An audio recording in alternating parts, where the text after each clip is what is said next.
mas a nossa oração é para que o Espírito Santo de Deus venha fazer aquilo que Ele quer.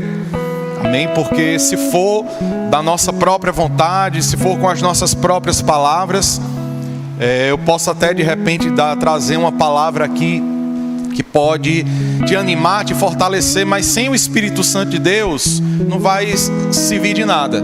De repente você pode se encorajar, você pode até se animar num determinado momento, mas sem o Espírito Santo de Deus, mais uma vez, a palavra vai entrar por um ouvido, vai sair por outro.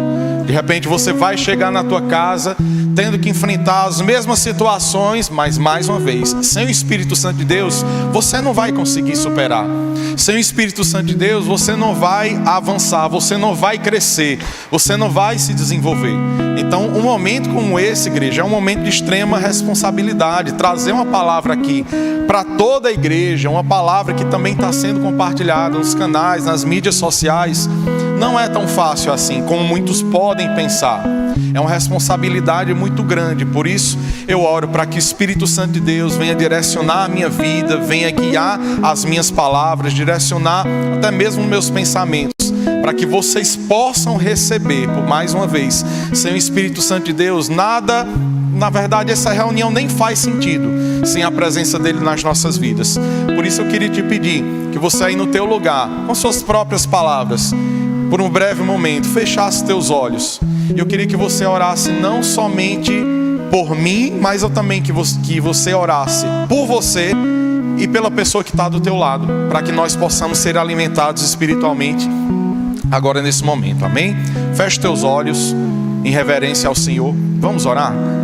Paizinho, mais uma vez, eu quero te louvar e te agradecer pela honra e privilégio que é estar aqui na tua casa, e pela honra e privilégio que é estar aqui, meu Deus, no teu altar. Eu me submeto à tua vontade, meu Senhor. Eu reconheço a minha total dependência de ti. Eu reconheço que sem a tua graça, sem o teu favor, sem a tua misericórdia sobre a minha vida, meu Deus, eu nem sequer aqui em Fortaleza, nem sequer aqui nesse altar eu estaria. Eu reconheço que somente estou aqui, meu Deus, porque o teu Santo Espírito tem guiado a minha vida, meu Deus, e a minha família em todas as situações.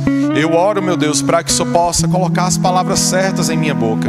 Espírito Santo de Deus, vem me diminuir para que tu cresças em mim. Vem me esvaziar para que eu possa ser cada vez mais cheio de ti, meu Senhor. Eu oro ainda pela vida dos teus filhinhos e das tuas filhinhas que aqui estão nessa noite. Que o Senhor possa quebrantar os corações. Que o Senhor possa abrir os olhos, os ouvidos espirituais. Que haja temor aqui nesse lugar. Que haja respeito aqui nesse lugar. Que haja reverência aqui nesse lugar. Não porque eu estou pedindo, mas pela tua presença, que é poderosa aqui nessa reunião, meu Senhor. Por isso, no nome santo de Jesus, que os céus estejam abertos. Que o Senhor venha sobre esse lugar. Acampa anjo, meu Deus, poderoso nos quatro cantos desse prédio. Guarda os transportes que ficaram lá fora. Guarda o ministério infantil, guarda as crianças. Acampa anjo, meu Deus, ao nosso redor, ao redor das nossas casas, ao redor, meu Deus, das vidas das pessoas que não puderam estar aqui nessa noite, mas em espírito, meu Deus, em intercessão também estão conosco, Pai. E somente a ti, única e exclusivamente a ti, seja dado toda a honra, toda a glória e todo o louvor. Nós sabemos que o Senhor não divide, meu Deus, a tua glória, a tua honra, meu Deus, com ninguém. Por isso nós direcionamos o nosso louvor e nossa adoração ao teu altar, meu Senhor. No nome santo de Jesus, permanece aqui conosco. Espírito Santo de Deus, nós te damos total liberdade para permanecer no nosso meio e fazer aquilo que o Senhor quiser fazer. Se o Senhor quiser batizar com o Espírito Santo, que assim seja.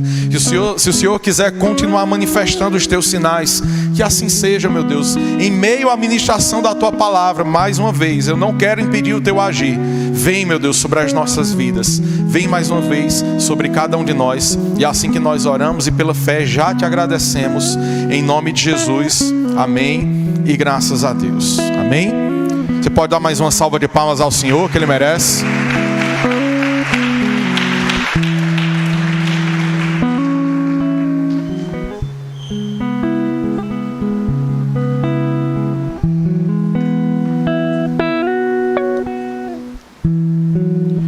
Igreja, eu não sei se você já notou, mas são várias as formas na qual Jesus é chamado e mencionado na Bíblia. Ele é chamado de maravilhoso conselheiro, Deus forte, Pai da eternidade, Príncipe da paz. Ele é chamado de Emanuel, bom pastor, Rei dos reis, Senhor dos senhores, profeta, mediador, advogado, salvador e também de sumo sacerdote. E uma das principais instruções que recebemos na palavra é para sermos imitadores de Jesus. Você já prestou atenção de que nós recebemos por diversas formas e através de diversas palavras essa instrução que nós temos que não somente escutar, mas colocar em prática? Ou seja, se eu escuto a palavra de Deus, se eu aprendo os seus princípios e se eu coloco em prática, automaticamente eu me torno um imitador de Jesus, porque foi Jesus que nos deixou essas direções e é através dele que nós temos o livre acesso à presença do Senhor. Então por isso que eu e você, nós temos que imitar a Jesus. O nosso papel, igreja, é seguir os seus passos, fazer o que ele faria, dizer o que ele diria.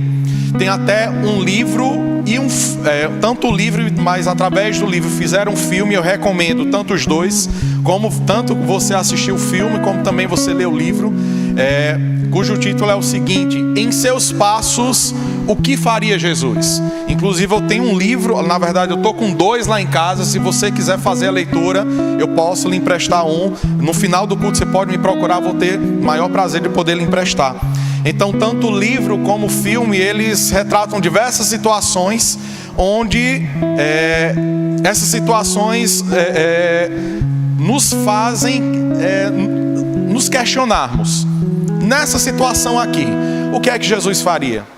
Numa situação, por exemplo, onde muitas pessoas agem de maneira desonesta, você, como cristão, o que é que você faria? Você tem que pensar, no meu lugar, o que é que faria Jesus?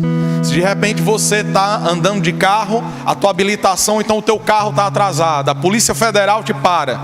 No teu lugar, o que faria Jesus? Ele abriria carteira, puxaria uma nota de R$100 para poder subornar o policial? Ele tentaria fugir de alguma forma da situação? Muito provavelmente não. Muito provavelmente não. Não e não. E ponto final. Então Deus nos coloca diante de diversas situações para justamente testar a nossa fé. Ou seja, nos lembrar e nos colocar diante dessa situação. No meu lugar, o que é que Jesus faria? O que é que Jesus faria? Nós muitas vezes, como um culto como esse, um culto de domingo, nós, por exemplo, erguemos as nossas mãos e através de um momento de louvor e de adoração, então através até do momento de oração, pedimos a Deus fé. Não é assim? Pedimos fé, que Deus acrescente fé, que Deus nos enche do seu Santo Espírito. Mas a gente pede tanta fé, mas tanta fé, que Deus vai nos colocar diante de uma situação para quê? Para testarmos e exercer a nossa fé. Aí eu te pergunto, e no seu lugar, o que é que faria Jesus? Diante de uma situação adversa, o que faria Jesus? O que você faria? O que você está fazendo? O que é que você está fazendo? Será que numa situação de desespero você permanece desesperado? Será que numa situação de decepção você permanece decepcionado? No seu lugar, o que é que faria Jesus?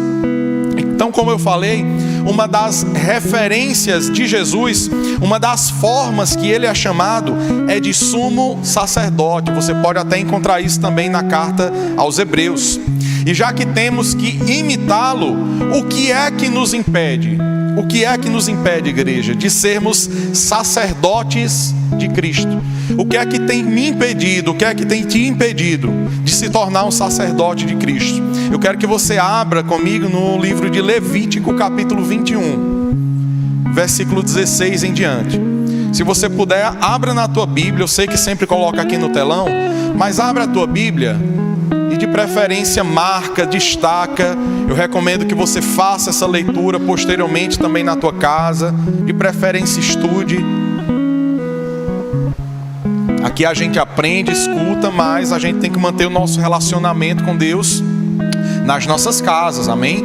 Então é por isso que é fundamental você anotar, destacar na tua Bíblia, para que você possa revisar e reler aquilo que Deus nos falou por exemplo, no culto de hoje.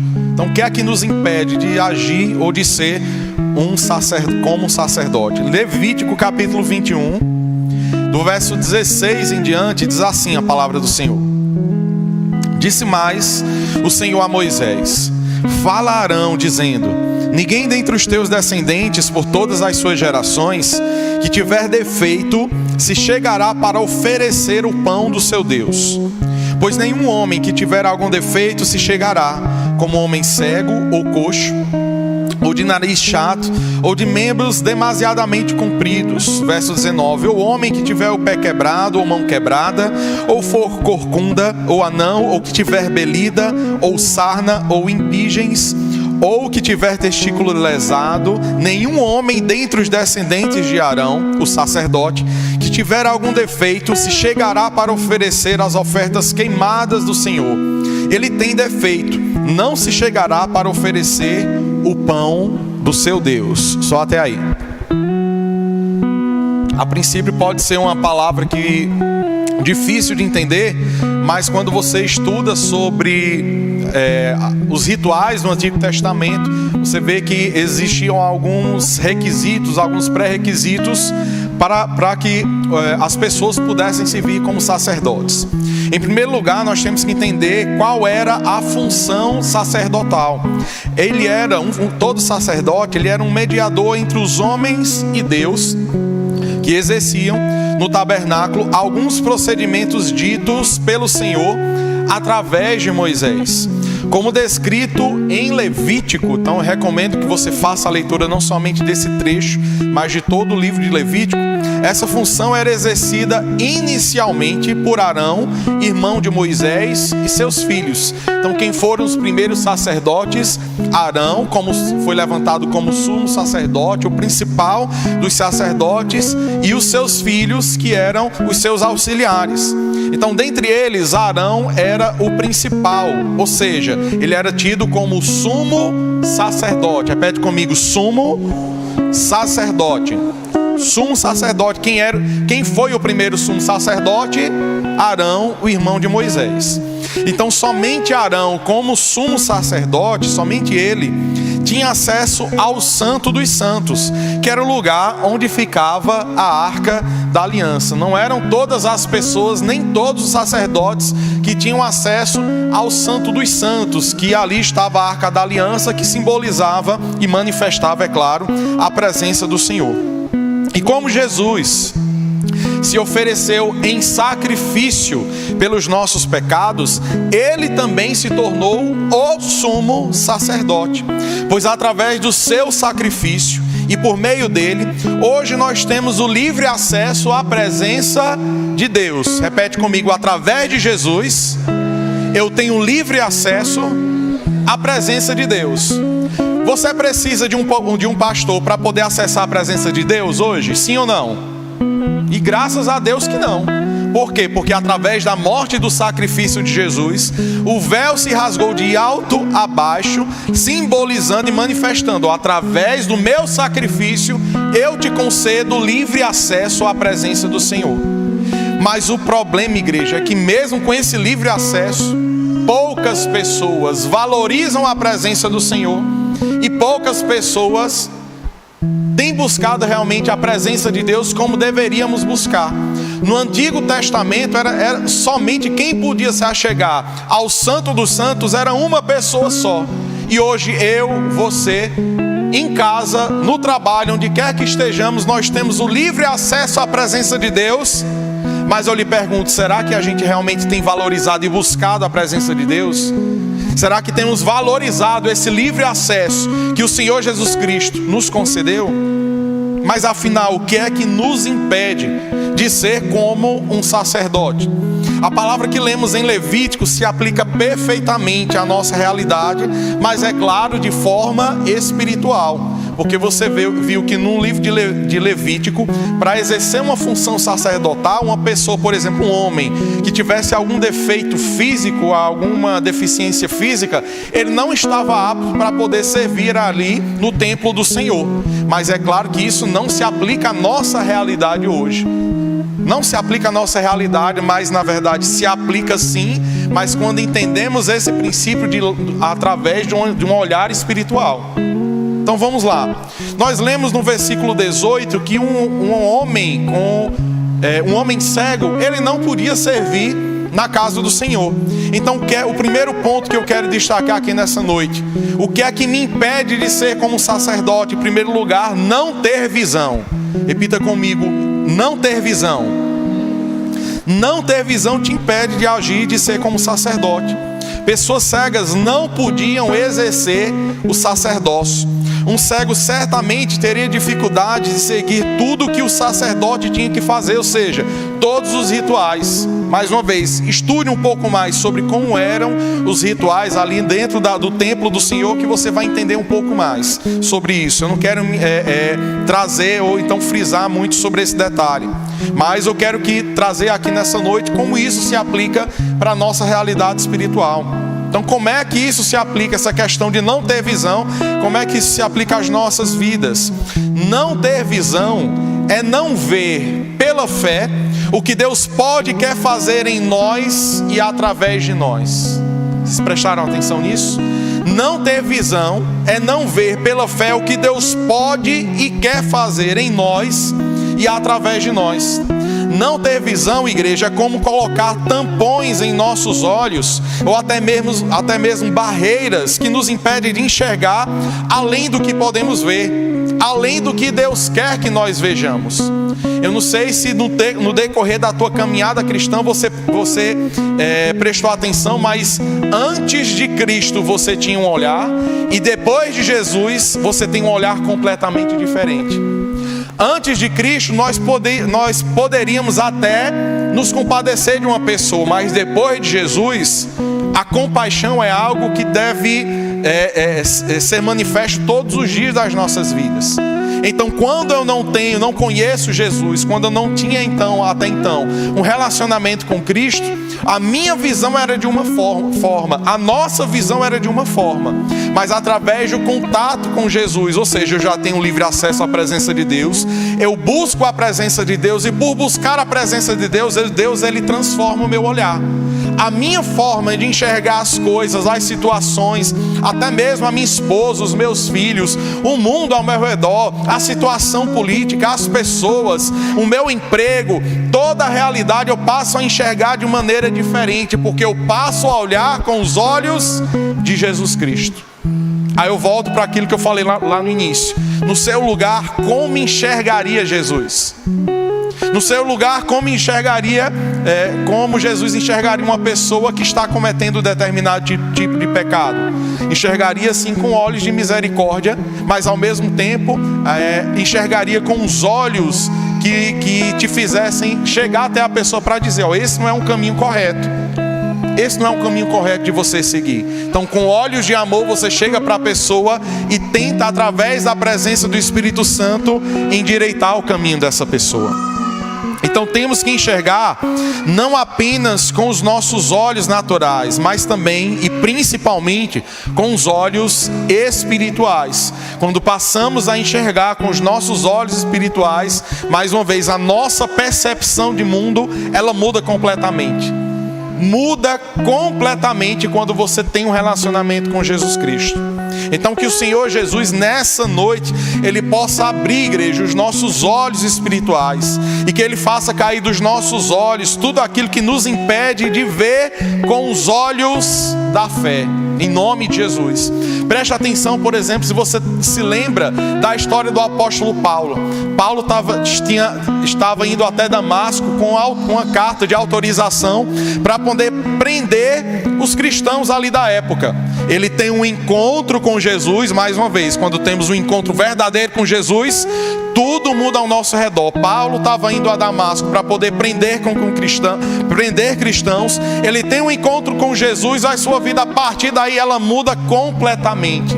A partir daí a sua visão de mundo, a visão de mundo de Paulo, ela muda completamente. E até para ficar de maneira mais clara, não somente Paulo entender, mas também para que nós pudéssemos entender hoje o que é que acontece quando Paulo vê a glória de Jesus. Ele fica cego.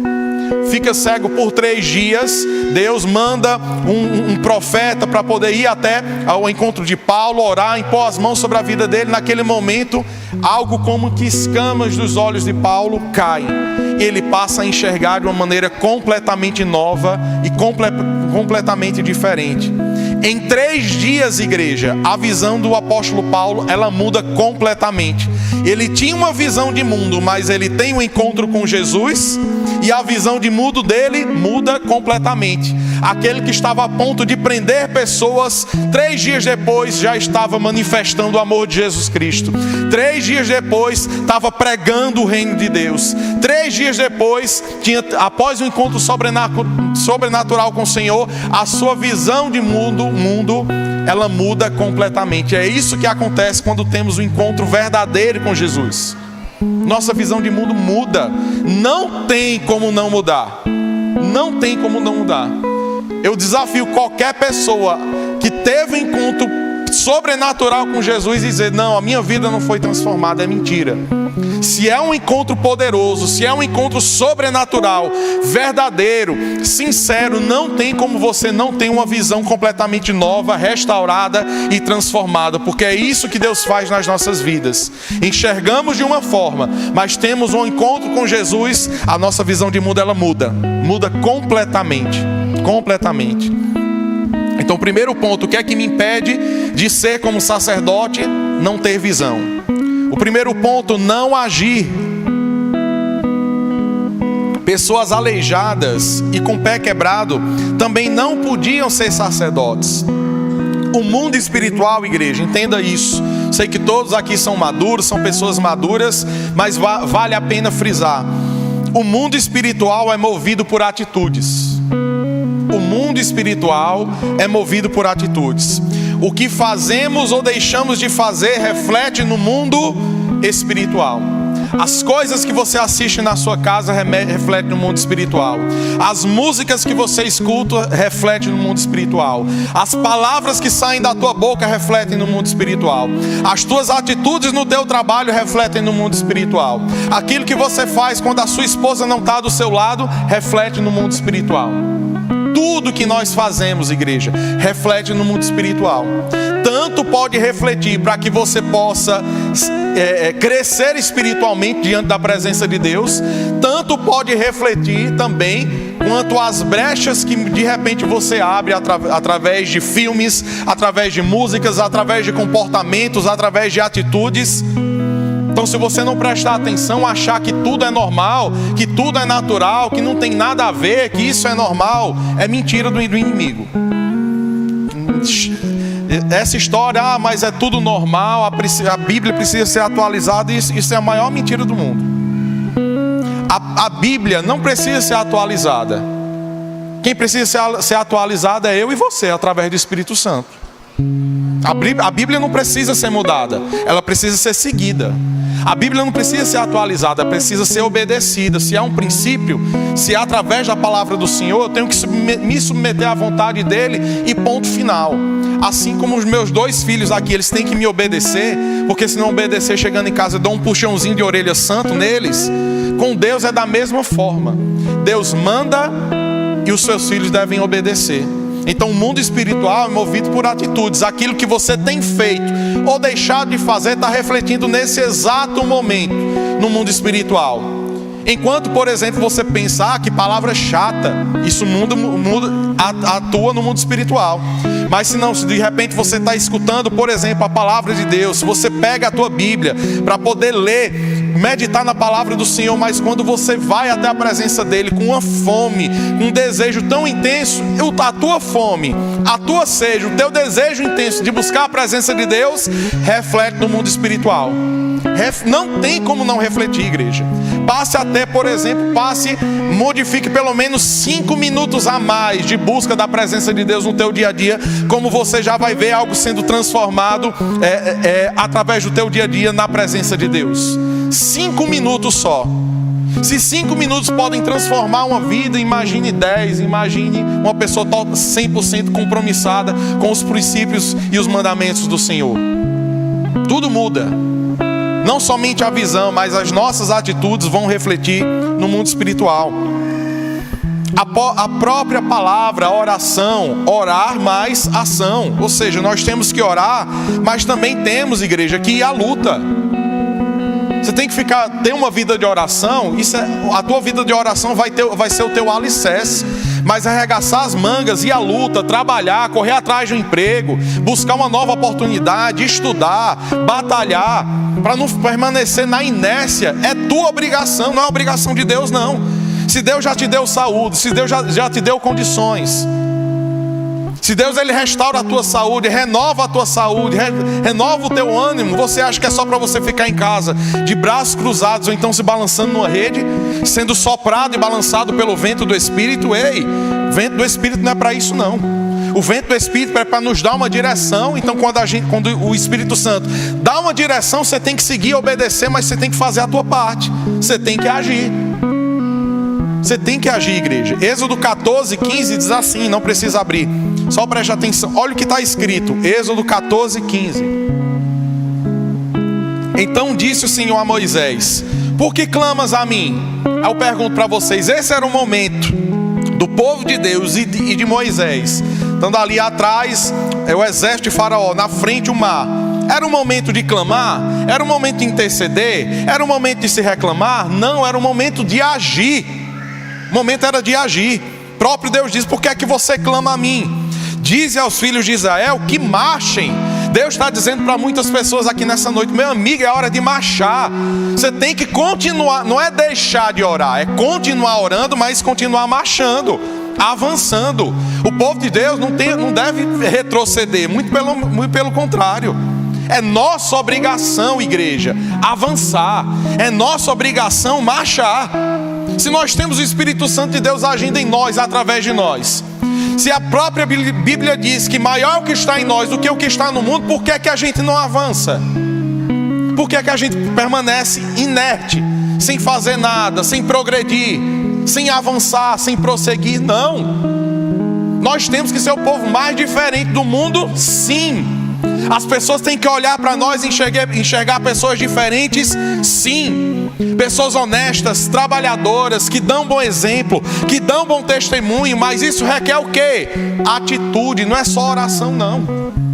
É atitude. Aí complementando aqui a palavra, ele diz: por que é que você clama a mim? Diga ao povo de Israel que marche.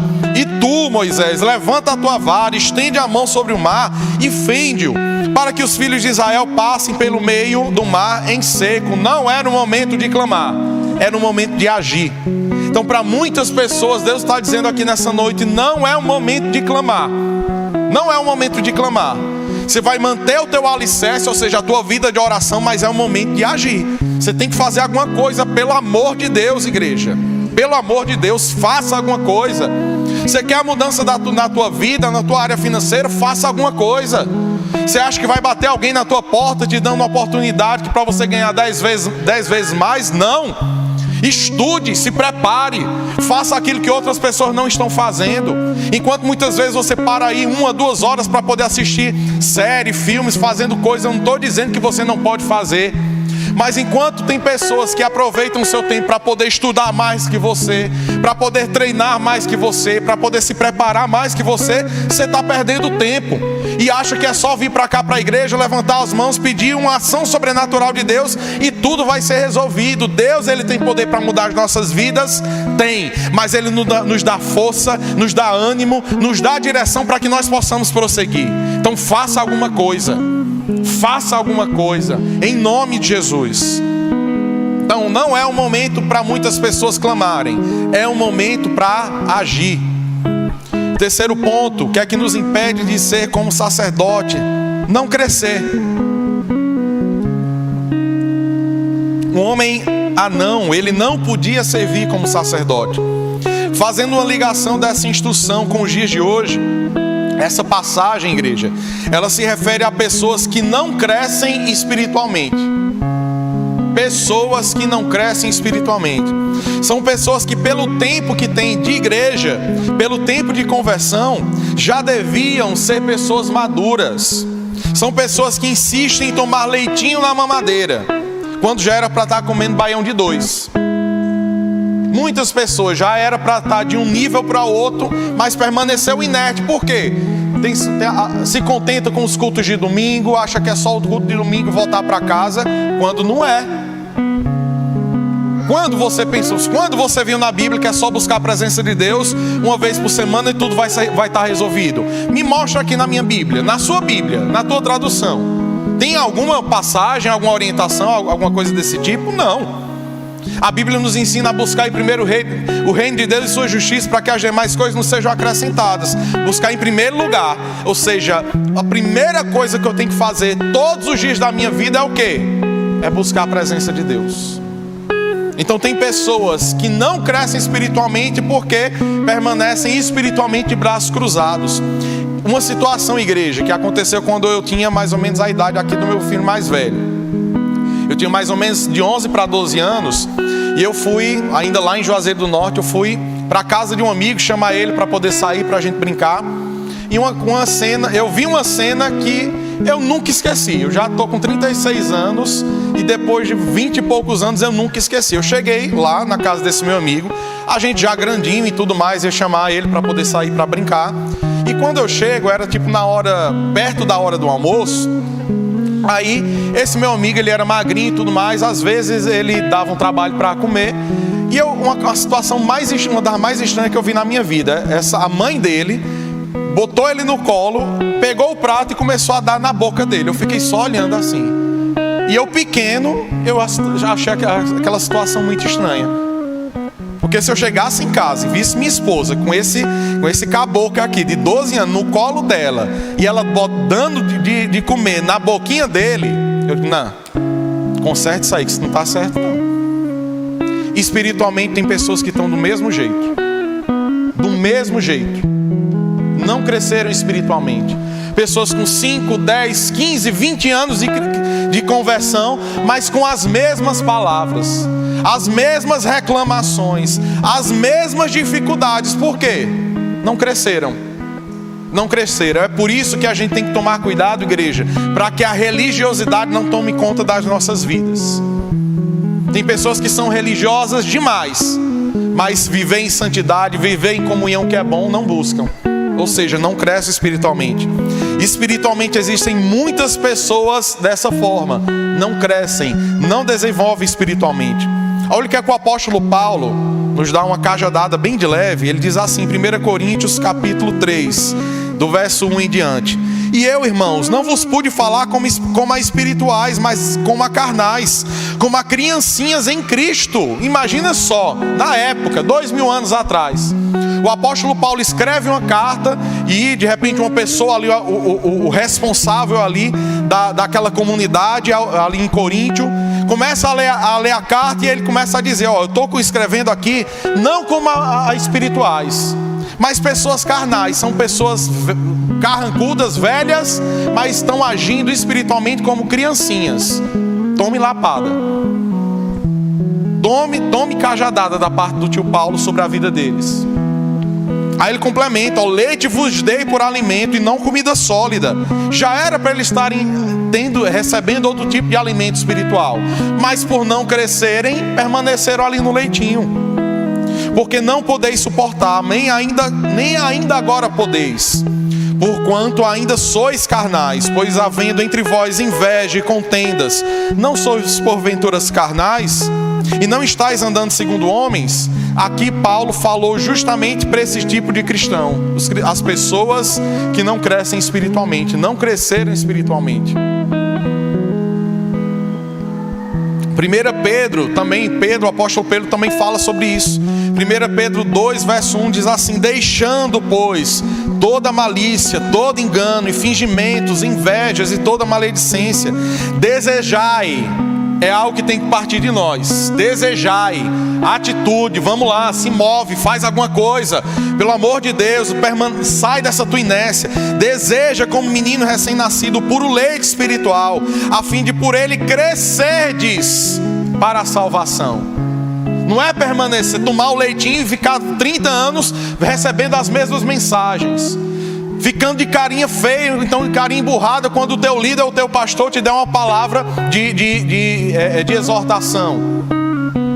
pode agir assim, igreja. Não haja mais assim. Aqui Pedro fala que o leite espiritual, ele produz crescimento. A palavra de Deus, ela nos dá mantimento espiritual para que a gente cresça, para que a gente desenvolva. A mesma Bíblia que nós estamos usando é a mesma Bíblia que Billy Graham usava. É a mesma Bíblia, mas qual a diferença? A intensidade da busca. Em desejar crescer espiritualmente, em não se contentar com os cultos de domingo.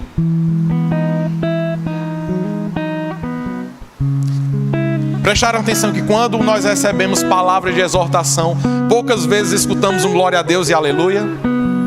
Mas se fosse receba, Deus vai te dar o carro, Deus vai te dar a casa, a igreja já estava, ai meu Deus, era isso que eu queria. Mas quando é uma cajadada de leve, eita.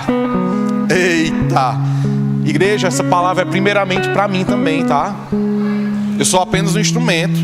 A palavra é a mesma, ou seja, vem direto, a cajadada vem primeiro no meu lombo aqui, mas depois vai para toda a igreja. É assim, mas é através dessas lapadinhas que a gente recebe do nosso Pai que a gente cresce espiritualmente. Eu, quando fui pequeno, eu era uma criança, assim, às vezes fazia algumas coisas que mereciam uma chineladazinha nas canelas, fazia. Mas isso nunca me fez deixar de amar os meus pais. Nunca me fez fugir de casa. Nunca me fez ser uma criança rebelde. Quantos de vocês que estão aqui nessa noite, quando eram criança, apanhou do pai, da mãe ou do avô? Ou da avó? Levanta a mão. Olha o tanto de gente que apanhou. Você apanhou e permaneceu dentro da tua casa. Você apanhou e permaneceu amando o teu pai e a tua mãe. Por que quando você recebe a exortação, você já pensa em mudar de igreja? Por quê? Você acha que o teu pastor vai estar te dando palavras só passando a mãozinha na tua cabeça, você cometendo pecado? Não. Você tem que crescer espiritualmente. Para crescer espiritualmente, você tem que muitas vezes ser torcido. Eu sei que ser torcido dói, igreja, mas faz bem. Faz bem. Porque quando vierem as adversidades, você está firme. Você está alicerçado sobre a rocha. Pode vir os ventos, pode vir as tempestades, pode vir crise financeira, pandemia, o que quer que seja. Eu estou alicerçado na rocha. Eu estou adorando ao Senhor. Eu estou buscando, eu estou clamando. Eu não preciso de ninguém estar me cobrando. Eu não preciso de ninguém estar mandando mensagem no WhatsApp. Já orou, já fez isso. Não, isso é constante, isso é diário na minha vida. Isso é natural na minha vida. Por quê? Porque eu sou uma pessoa madura. Eu estou crescendo, eu já desenvolvi espiritualmente, mas quero crescer e conhecer a Deus cada vez mais. É de fé em fé, de glória em glória. Não é parado e achando que tudo já está resolvido. Não. Quando você cresce fisicamente, você não toma mais leite na mamadeira. Quando você vai crescendo, aquilo já não lhe sustém mais. Não é assim? Quando é criança pequenininha, só o leitinho já não sustenta mais. Espiritualmente da mesma forma. Quando você vai crescendo espiritualmente, você vai ver, poxa, só o culto de domingo para mim já não está dando mais. Eu quero algo mais. Eu quero mais. Eu vou para as células nas terças-feiras. O que tem mais na igreja? O que é que tem mais na igreja? Não, na quinta-feira tem comunhão. Não, nem que seja para participar de um momento de oração, mas eu vou fazer alguma coisa. Eu vou na minha casa, eu vou bolar alguma estratégia, eu vou fazer alguma coisa. No meu emprego, na primeira oportunidade que tiver, eu vou pedir aqui, vou tomar a frente, vou fazer uma oração. É buscar a igreja e também fazer algo, arregaçar as nossas mangas.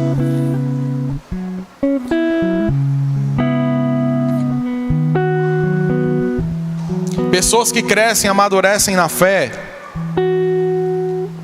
oram, jejuam, leem a palavra sem precisar o pastor pedir. Qual foi a última vez que você fez um jejum sem a direção da igreja ou do teu pastor? Tenta responder para você mesmo. Porque a igreja, uma vez ou outra, eu tenho total certeza que você já viu diversas vezes o próprio pastor, a pastora Alexandre, dando direções acerca de jejum, 21 dias, 40 dias, uma semana. É um ministério específico que dá uma direção, mas sem ninguém pedir. Qual foi a última vez que você fez jejum? Se o jejum não é algo constante na tua vida, isso precisa mudar para você crescer espiritualmente. Se o jejum é um princípio tão fundamental que o próprio Jesus não somente ensinou, mas ele mesmo fez. Se o próprio Jesus, ele fazia jejum, por que eu não vou fazer? Por que é que eu não vou fazer? Então são pessoas, igreja, que através de atitudes demonstram ou que são crianças ou que são maduras.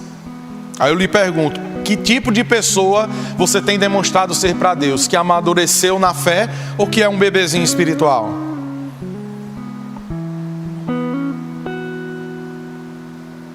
Então já está mais que na hora, eu já estou finalizando.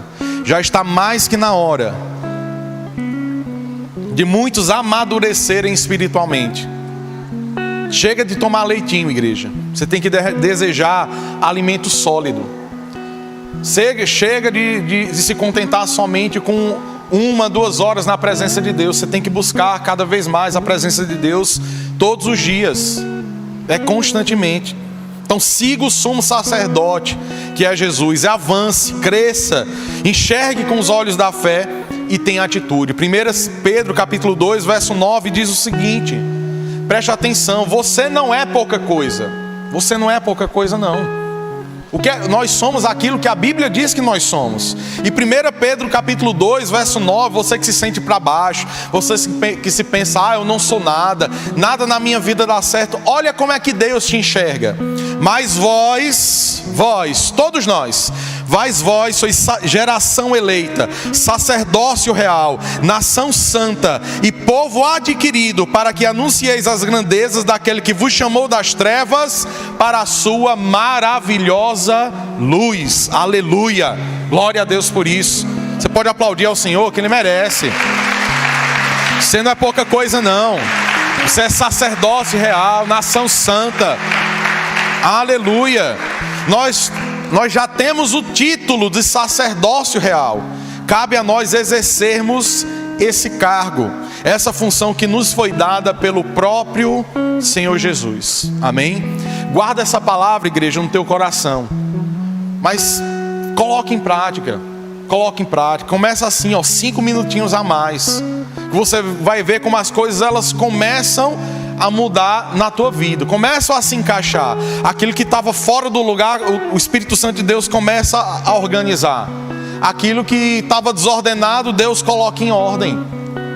Faça isso, busque a presença de Deus, que tudo vai ser resolvido na sua vida.